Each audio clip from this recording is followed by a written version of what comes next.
अस्सलामु अलैकुम रहमतुल्लाहि व बरकातुहू।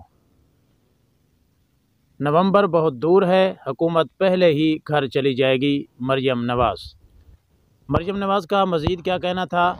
तो मज़ीद वीडियो शुरू करने से पहले आपसे दरख्वास्त है, अगर आपने अभी तक हमारा चैनल सब्सक्राइब नहीं किया तो जल्दी से हमारा चैनल सब्सक्राइब कर लें और फिर शुरू करते हैं मज़ीद ख़बरें। लाहौर, मुस्लिम लीग नून की नायब सदर मरियम नवाज़ ने कहा है कि नवंबर बहुत दूर है, हुकूमत पहले ही घर चली जाएगी। शहबाज शरीफ ने पीपल पार्टी के चेयरमैन बिलावल भुट्टो जरदारी और साबिक सदर आसिफ अली जरदारी को ज़ोहराने पर मदऊ किया, जिसमें मरियम नवाज़ भी शरीक हुई।